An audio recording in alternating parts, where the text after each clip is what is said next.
جب پوچھا گیا حضور یہ قربانیاں کیا ہیں، فرمایا تمہارے باپ ابراہیم کی سنت ہے، اور فرمایا کہ ان کو خوش دلی سے اللہ کی راہ میں قربان کرو، قیامت کے دن یہ اپنے بالوں کے ساتھ، اپنے سینگوں کے ساتھ اور اپنے کھروں کے ساتھ آئیں گے۔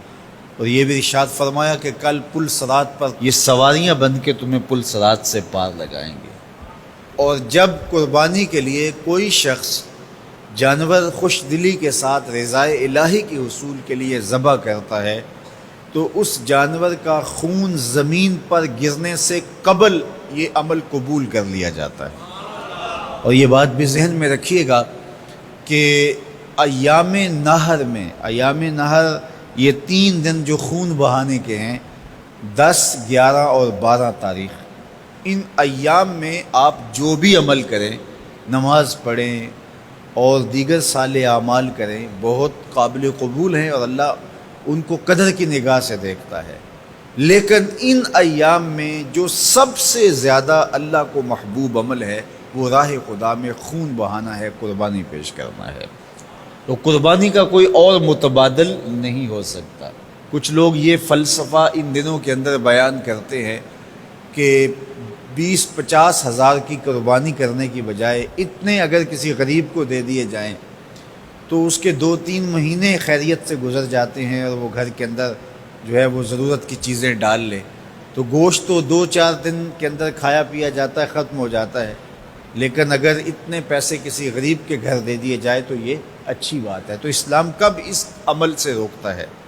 غریب کی مدد کیجیے، صرف عید کے دن ہی نہیں، مینڈے کی جگہ ہی نہیں، بلکہ اسلام تو راہ خدا میں جانور ذبح کر کے اسی جذبے کو بیدار کرنا چاہتا ہے کہ تمہیں گوشت کی ضرورت بھی نہیں تھی پھر بھی تم نے ذبح کر دیا، تو جہاں ضرورت ہوگی اور تمہاری ہمسائیگی میں، تمہارے اطراف میں جب کوئی غریب ہوگا تو پھر تم اس کے لیے ذبح کیوں نہیں کرو گے؟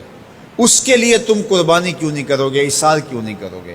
یہاں تو پھر بھی ہم گوشت خود کھا لیتے ہیں یا غرباء میں بانٹ دیتے ہیں، لیکن منا کی وادی میں جہاں لاکھوں قربانیاں پیش کی جاتی ہیں وہاں تو جانور کاٹ کے اس کو ذبح کر کے بس چھوڑ دیا، اس کے گوشت سے غرض ہی نہیں ہوتی۔ زیادہ تر حجاج ایسے ہوتے ہیں جن کو یہ بتا دیا جاتا ہے کہ تمہاری قربانی کر دی گئی ہے، اور وہ فون کال کے انتظار میں یا حکومت وقت کی جانب سے دیے گئے وقت کے بعد حلق کروا دیتے ہیں۔